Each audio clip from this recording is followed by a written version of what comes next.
What's up, everybody? Welcome back to Wax Packs and Warning Tracks. It's Mojobreak's Baseball Card Podcast. Series 2 is coming up. We're going to be breaking it down, looking at the rookie classes, and then also kind of looking at how does this rookie class stack up to rookie classes of the last decade. It's Cody. It's Bubba with you. We're, of course, going to be ripping Series 2 on release day. That's what? Wednesday, June 10th, I do believe. I'll double check that release date, but I believe it is this coming Wednesday. So we'll be ripping it across all platforms, of course. A nice chance to start collecting, adding to the collection, of course, and we're going to rip it in Mojobreak.com, Fanatics Live, all that good stuff, plus a huge bevy of baseball products coming out in the month of June. Series 2 baseball, Bubba. We got our full look at who the rookie class is going to be.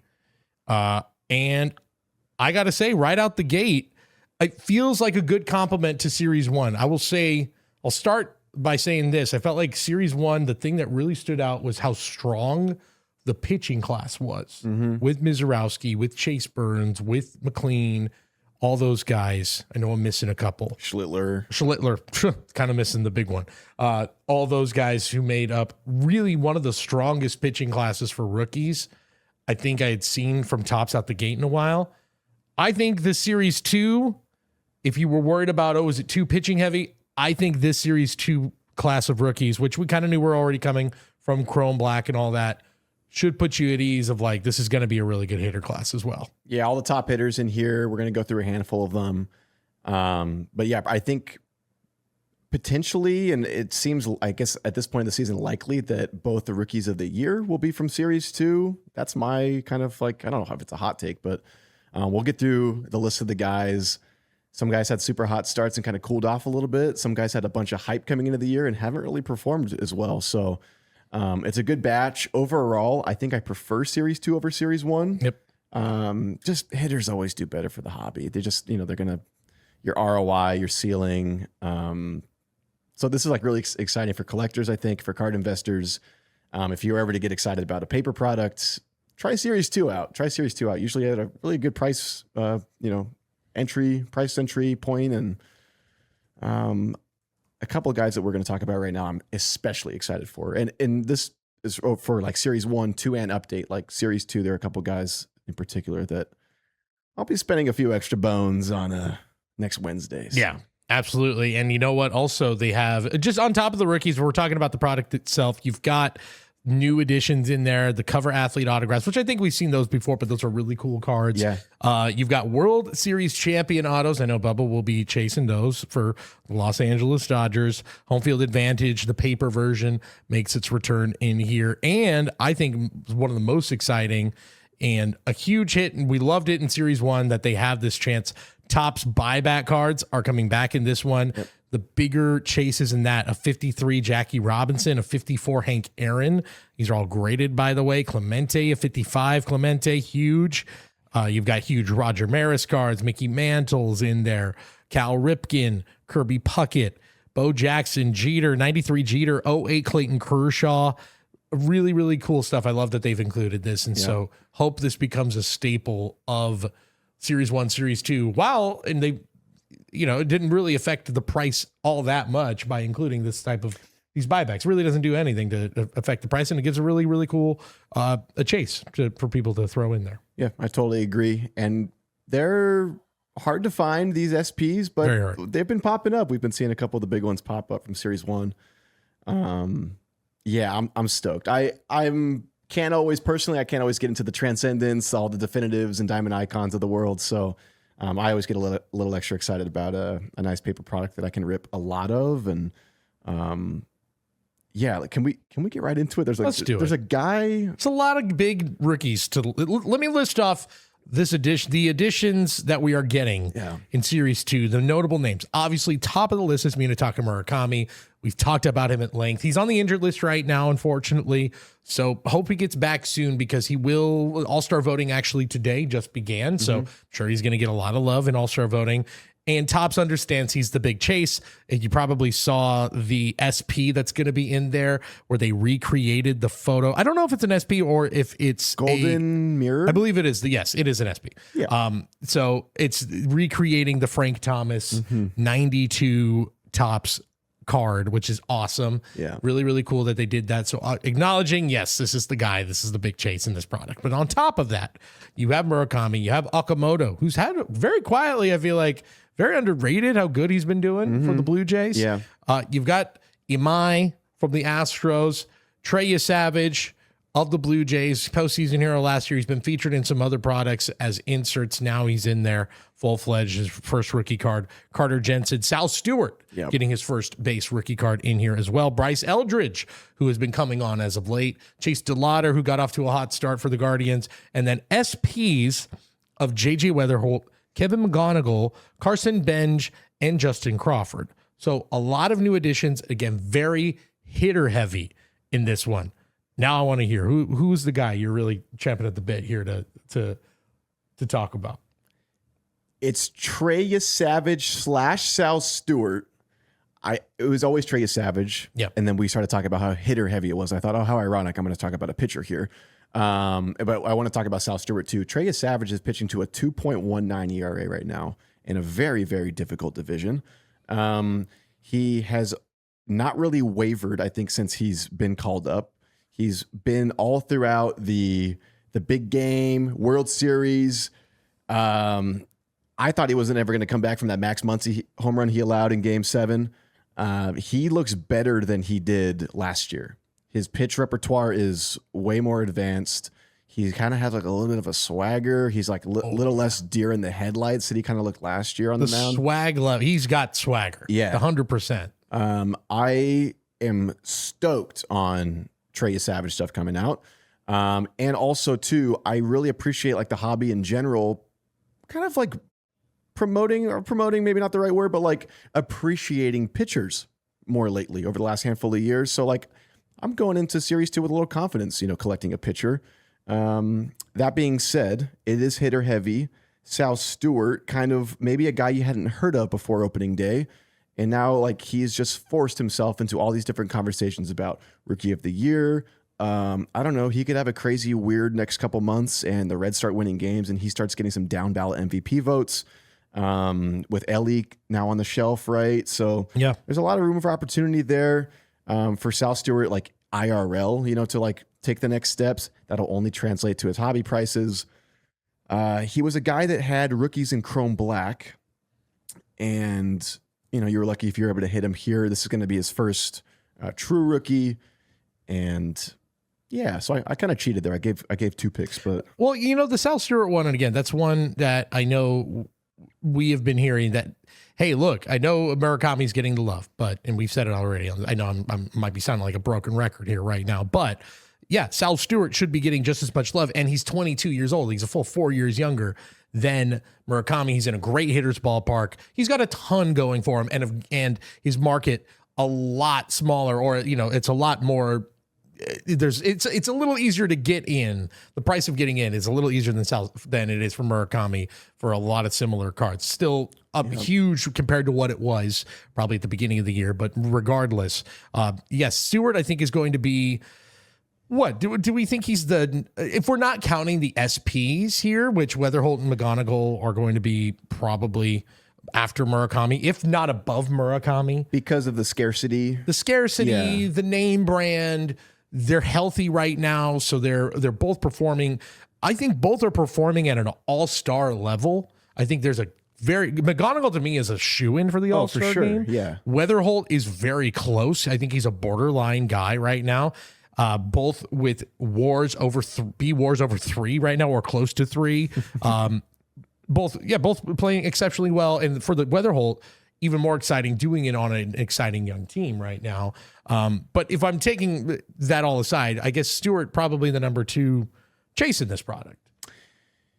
Yeah, there is a question mark though, because I just feel like he doesn't have that notoriety. He doesn't have that like brand for himself yet.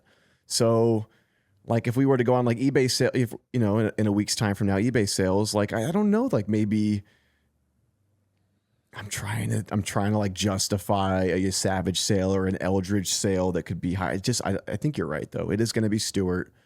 SPs aside, right? That's kind of what you were right. SPs omitted. I will say the one thing kind of going against him is that he has dipped a little bit in the month of May, so the numbers are down a little bit, but still I think that there's been enough here that we've seen that I think there's a lot of encouraging signs. And again, he's only 22 years old.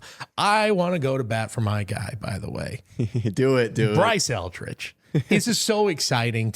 There's been so little to hang your hat on as a Giants fan this year. But Bryce Eldridge finally getting playing time.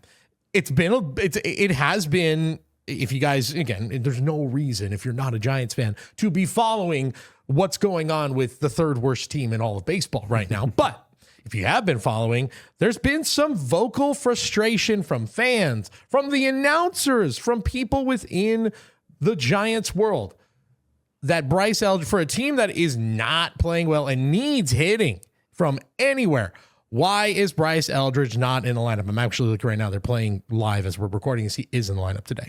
Things are starting to shift. Finally, but there's a couple times where he's not in there against the lefty, and it's like, why? Who cares? You got to know what you have with this guy. Finally, he is getting playing time. And what's encouraging to me, because the worry was, oh man, he's so tall, he's got a big hole in his swing, and then he's just trying to hit for the fences every single time. Since getting called back up, noticeably more patient, noticeably not trying to just hit the ball 5,000 feet every single time. I've been really encouraged with the way he's hitting the ball the other way, that he's getting just getting hits, not getting walks, getting hits. I don't need to get a home run every single time. I've been really impressed with his ability to just get the bat on the ball rather than just going for the home run every single time, which is something that even when he was in the minor leagues, there was a lot of people going, look, the power's there, but that's a lot of swing and miss. Once he gets to the big leagues, there's been a lot less of that. I'm really, really hyped up for a guy who is just turned 21 just a few months ago. Gosh, that's crazy. So he was. We've been hearing about him for years, right. It seems, yeah. He stormed through the minor leagues. He was up in the big leagues at 19 years old, in fact. No, 20 years old, excuse me. He was up in the big leagues at 20 years old. I'm really excited for him. I just need to get him every day at bats. We'll see. There's a few, like I said, very few bright spots right now. This is a big bright spot. I like the early results from Bryce Eldridge. He's going to be a guy that is going to get a lot of love, I would imagine, just because of the frame, of the potential, all that. And I think, too, a lot of Giants fans who, it's a huge team that with there's a big fan base that I think wants something. There's been not that many huge prospects who have come through products. So this is the one guy in, God, I'm trying to think. Who was the last huge Giants rookie prospect chase? There's been a lot of prospects the last couple of years, starting with Eldridge, but yeah, there hasn't been a ton. I mean, Schmidt a little bit, I guess, but nothing really huge the last few years of rookie chases. Yeah, like, does Jung-Hoo Lee count? Jung-Hoo Lee, yeah, that would be the one. Yeah, you're right. But this feels very different. I know what you mean. It's way different. Yeah. Lee different. comes from Korea and already established, playing professional ball. Right. Yeah, it's like totally different. Yeah. Yeah, this is versus a guy 20 years old coming through the system, doing what he's doing. So had to put my homer hat on and shout out Bryce, who I'm very excited that he's putting it together. The more you were talking about him and kind of giving a little more like hobby backstory, he's a great week away from maybe outselling Sal Stewart, I would say.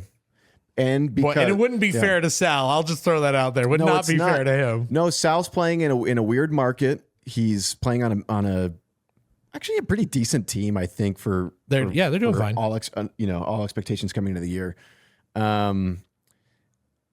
Eldridge, to me, kind of like I put Spencer Jones in this category too, where like they need to do very little for the hobby and the rest of the world to be like, oh, okay, like that's what they should be doing. We'll go buy into that again. Where Sal Stewart, again, and unfair to Sal, and forgive me if I was just living under a rock, but like I didn't feel like Sal Stewart was like talked about much before 2026, and so I think with all the hype going into it, Eldridge was a 23 draft guy with Skeens and Langford and Emerson, and there was a lot of hype around Eldridge from the get-go, and because he came on so fast that then. I think his first Bowman was just after his pro debut. So there was a lot of hype surrounding him. when he first showed up in Bowman. Where Sal Stewart, late first rounder, I do remember his name being thrown around when Bowman was coming out of like, hey, this is a guy who's like a sort of on the back end of the bigger chases that you should be excited about. But yeah, and like maybe like a little like homer bias. I'm not a Giants fan, but like we have gotten to see Bryce Eldridge play at length, and he just looks different. You can tell like, okay, that's the best player on the field, or that's the most capable player on the field. He's just kind of does it all, and I'm waiting, and like, you won't hear me out there be like, oh, I can't wait for Bryce Eldridge, like, oh, let's go. But like, I'm like secretly kind of waiting for him to just pop off because, I want the division to be more competitive, and that's like, regardless of what team he's on, you want to root for that guy, that has all these things going for him and has had the hype, and like that's the story that you want to come true. Yeah. And I think like I know his like was it his garbage pail kid? He had a garbage pail kid. Yes. Those were like going crazy numbers. It was like the best designed garbage pail kid. He had like 1 foot in the bay. That was like so sick. Cool, and those are still like crazy cards to chase. Good luck chasing his first Bowmans. Again, he's in there with Skeens and Langford and all those guys. So Max Clark. So like good luck. I wouldn't be surprised if you can get some really good Eldridge singles right now and in short time. They could be way bigger. It hasn't quite happened yet, but I think it's like the week where you're right. There's a week or 2 week period where maybe he pops off and gets like 4 or 5 home runs or something like that, where then you see the totality of what he's done. You go, oh, wait a minute. He'll hit 2 in a day. Right. Something like that. Kruk, Kipe, John, someone's going to have an amazing call on it. And yeah, it's going to be all over Sports Center. We're going to be like, okay, duh. Like, okay, we were waiting for that. Yeah. So a little consumer confidence, will go a little long way too. But I'm not rooting for the Giants. I'm rooting for Bryce Eldridge. And if you've watched the show enough, I'm all about hot takes. I'm going to say in a month's time, an autograph to 150 of, how about this? I'll make it a little easier for Bryce. An orange color match.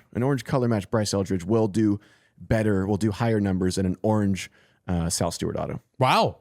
Well, color match too. It certainly helps. I'm going to give him a little help there. All right. I like that. This is the hot take of the week. Look, that's why you're here, right? It's for me to give my hot take of the week. I'm all for more praise and more possibilities of Eldridge becoming that dude. So right now in orange, PSA 10, this was April 20th before the call up, but while he was doing well in AAA, $7,500 for that card. So I think it might already be outperforming a Sal Stewart, although I need to double check on that. But actually, Sal deserves to be selling higher on paper and on any metric. He is doing more. Not quite, by the way. I just looked it up. So not quite, but 8,200 for a Sal Stewart. So again, okay, but that's not a huge gap considering the production. The gap in their production there's no correlation between the gap in their prices. No, essentially, it's yeah. Put a little respect on Sal's name, man. Of course, because he's what? He's the NL. Are we saying it? Is it him or is it Weatherholt? I'm giving it to Sal, but Sal's like hanging on, like, by a thread, because he's had a tough last like 10 days. Yeah. And like I don't think JJ's like, I don't think it'd be fair to say like he's just like only been like streaky or something. He's been like a little more consistent, I think. But these are the odds. These are brand new, up to date odds. This comes from, I believe, ESPN Bet. The Rookie of the Year favorites in the National League. Weatherholt is the slim favorite at plus 135. Stewart at plus 200. Noel McLean at plus 550. I mean, that's a toss up, 135 and 200. I'll throw in, and we're going to talk about him in a second when we kind of talk about this rookie class in totality, because remember, of course, there is also update later in the season. Right. There's Chrome, all that. So there's a few more rookies still to be added into this class. For the American League Rookie of the Year, Kevin McGonigal is the leader in the clubhouse. Seems fair. But Minataka Murakami is number 2. I'd say those guys right now are 1A and 1B for chases for rookies. For obviously McGonigal's Bowman market is insane. Bazana is third in that, but a pretty distant third. I'll throw in Samuel Basayo, who I think is getting very slow start. Very slow start, but has been pretty red hot for an Orioles team too. That's finding its groove. that looks like they might finally be back to where they're at. I think they're still just a shade under 500, but they're red hot right now. Yep. He's been great. Basayo looks really good right now. I'm very excited about his future. He's a guy to look at as well, and he's a Series 1 rookie. Yeah, if you were to like tell me this time last year, what Adley Rushman's numbers were going to be this year, I would have thought, oh, there's no space for Basayo then. Yeah, but they're both mashing, and shout out the Orioles for making it work. They have so much young talent that's like that like luster of like, oh, they're so young and pristine. It's gone. So shout out Sam Basayo, like giving that young core a little more faith. Kobe Mayo hasn't done enough, I don't think. Kobe Mayo, he's been fine. He comes through though in big moments. He's been fine. That team is unfortunately, I think, still defined by what could have been or what hasn't happened yet with those young stars. And so, yeah, shout out Sam Basayo. His stuff does really well in the aftermarket, too. Yeah, Basayo has been a hot name for a while, and now that he's putting it all together, very exciting. So that's a lot of names we've thrown out there, but it's basically, like we mentioned a few of those names at the top of the show. The one name I kind of was holding off on, and he will be a rookie in this year because we saw Topps Now with that rookie emblem, is Connor Griffin. Connor Griffin is going to have rookie cards, base rookies, and is going to have autos and all that. So you take all of this into consideration: Weatherholt, Stewart, McLean, Griffin, McGonigal, Murakami. I don't know if we're getting Bozana rookies. I have to double check on that. Someone in the comments let me know. I think he's update. Okay. So if that happens, then we're getting Bozana. I think our Guardian's going to be DeLauder. And then all of these other names that we mentioned, Roman Anthony, who haven't even, unfortunately, with the way the Red Sox are playing, I haven't really given Roman Anthony much thought lately. Yeah, when's the last time you said his name out loud? That's the thing. And we were all like, that's the guy, that's the chase. And he's just not hitting for power at all. Like the Red Sox are kind of a team that doesn't know what they kind of feel directionless right now. Yeah, Wilson Contreras is like the team MVP right now. And he's also kind of the most annoying guy in baseball. Every team seems to hate him. Look, I am fine with him being annoying. He does not have to be hit 16 times before June 1st. There's that. Yeah, you're right. But coming from a fantasy baseball owner that has him on his team, stop hitting my guy. Look, do you get points for being on base or OPS or anything? Yeah, but one of those is gonna hurt him at some point. And then you don't have a first baseman. But Jacob Misarowski, who might be the NL Cy Young favorite right now. I know Ohtani probably. It's him or Ohtani. And all those a bunch of other pitchers. Chase Burns, another one. Yeah, because they're rookies that'll have rookie debut cards, right? Yes, and they're all going to have debut patch cards. Which they sell. Point. Yes, these rookie debut cards, not the debut patch, but it says rookie debut has. Oh, sure, right. Those typically sell for about half. I've always thought those were completely underrated. Yeah. It's a good place to go if you're not I want to have something that has a rookie shield on it of these guys, but maybe the base rookies are a little too rich for my blood. I think of the Jackson Merrill. I don't know if we could pop it up or not, but the Jackson Merrill rookie debut card from whenever that was, Series 2 or update a couple years ago. He's emerging from the top steps of the dugout, about to go onto the field. I think it's a sick card. Yeah. It says rookie debut on it and has the date on it. And on the back of all those cards, it has a blurb of what they did on their debut or the significance of their debut. And I don't know. Pre-order Series 2. There you go. Get on it. Before we wrap up, again, all these rookies we mentioned, where do we rank this rookie class? Let's just say within this decade, since 2020. There's been some good ones, been some stinkers. I think the beginning of the decade, 2020, 2021, tough. Yeah. Those were two tough classes. A lot of hype, too. A lot of the that 2020 Luis Robert. Luis Robert. Joe Adele was 2020 Jordan as well. Alvarez is holding it down. Right. But it's one guy. Right. The Jordan is the one guy. Gavin Lux hasn't turned out. Gavin Lux was a 2020 guy. I was a big Gavin Lux guy. I thought it was going to be a dude, and does not happen. 2020, yeah, you're right. 21, though, considerably weaker because you don't have... It's Skubal. Yeah. no Mountcastle. Mountcastle has not done it. Alec Bohm. Was that like Mize? I don't remember. Chisholm. Mize, Chisholm. Yeah, Chisholm's Pitching's been fine. Chisholm's benefiting from being on the Yankees. Yes. I don't know that he's as relevant if he's a Red but yeah, he is what he is, and it is what it is. So good for him. But. And then you have ones that feel very like almost legendary. Hits point 2022, J-Rod Bobby, name that we won't mention, but at the time it was big. That 24 I think of with another big class. Well, 23. 23. I kind of looked right over 23. Corbin Carroll, Adley, Gunnar, You're right. It was Michael a big Harris. Now in hindsight too, because Big Jordan, Dumper was 22. 22. Yes, I believe 22. so. I know I'm getting them all thrown off a little bit. 20. Well, the first debut patches were what? 24. 24 was is going to go down as one of the top. And now that Jordan Walker gets added 23 in 23, excuse me. Yeah. Jordan Walker gets added in that. That really does help things out quite a bit. That Jordan Walker now has made it and looks like a guy and probably is an all-star.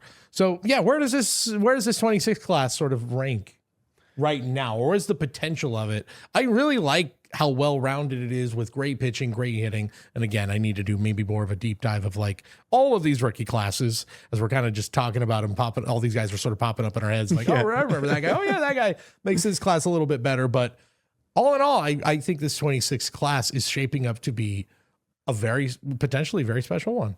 Yeah, I have 24 at the top, and there are like 23 or a 22. Like they might have more players. Like it might be a deeper rookie list, but when you got Paul Skeens, Ellie De La Cruz, Jackson Churio, Jackson Merrill,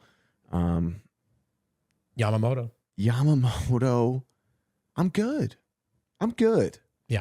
You have I was going to make another crazy statement there, but you have I was going to say the two best right-handed pitchers in baseball with Yamamoto and Skeens. Yep. Up for debate, but maybe. I don't think there's too much debate. Okay. Yeah. I'll say it then. I'll say it with my chest. Yamamoto and Skeens, you got the two best right-handed pitchers in baseball. Yeah, I don't think that's that crazy. For what it's worth, while healthy today, with no Skubal currently pitching, are they the best pitchers in baseball? Maybe. Like there are some pitchers doing some crazy things right now, Mizorowski, i.e., Schiller, but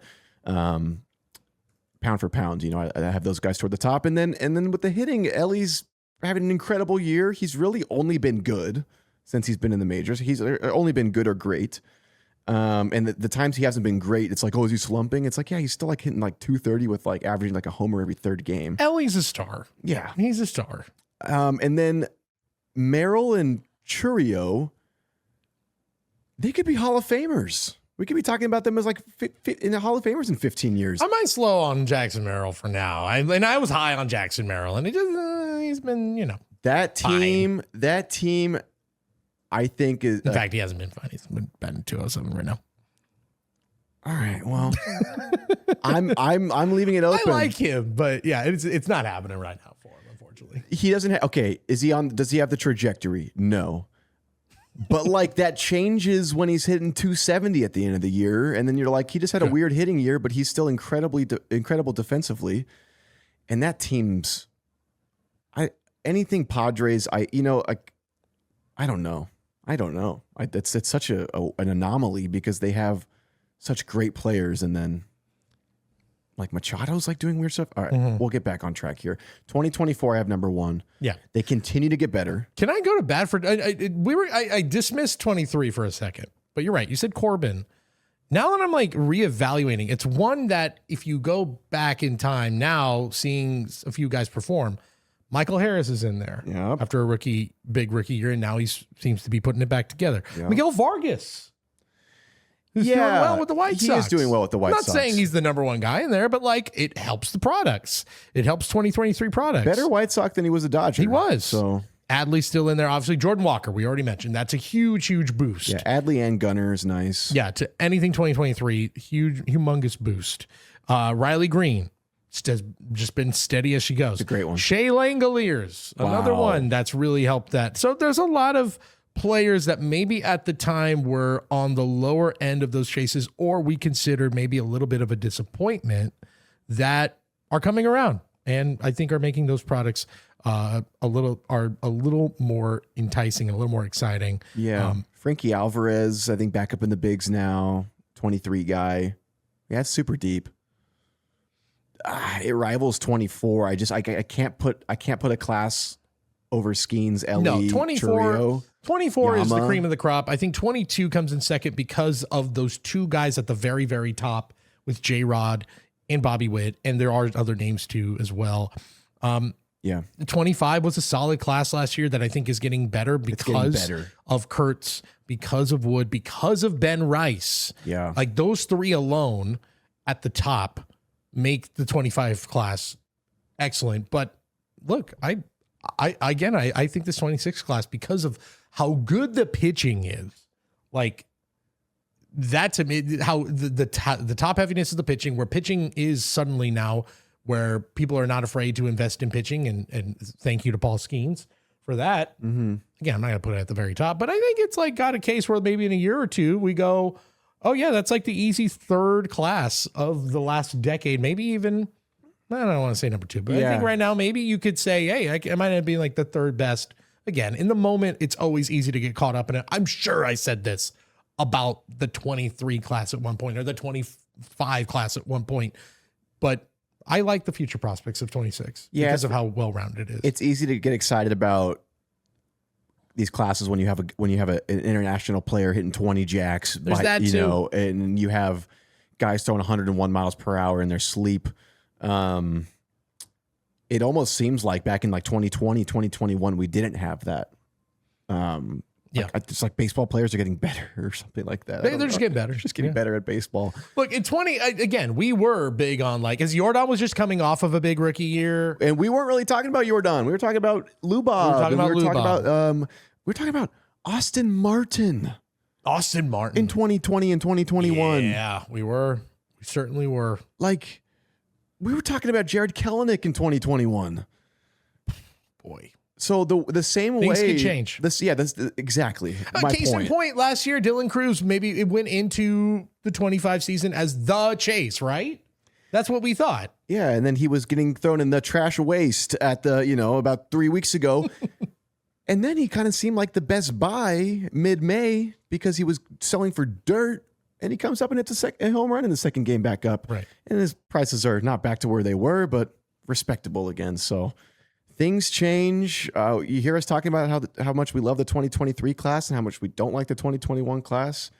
Yeah, I mean, pull up the footage. We had different sentiments back then, and at least I love that we're going into 2026 with optimism, considering how, or 2025 and 26, considering how pitcher heavy it's felt. Yep. But I think 2026, if you were like, flagship, this is going to be a breath of fresh air. Hitter heavy, the SPs are there. Every golden mirrors are now, they've gotten that system right with the golden mirrors. Every card now has one. It's just like, it's way more fun of a rip. I don't know. Yeah. Yeah. Like every given pack, they were saying about Top Scrum football. I really feel that with baseball these days. It's baseball's in a great spot right now, which is crazy to say because we're like lockout impending. I was going to say, yeah, it's a great spot. Please don't go on strike. Yeah. It's like baseball's really good. It's like, this is the best. Keep going. Keep going. Yeah. One more thing before we get out of the door. If let's just quick thought of all these guys we mentioned for the 26 class. Obviously, these guys are going to have big debut patches. Mm-hmm. What's the number one? What's the number one debut patch of this 26 class?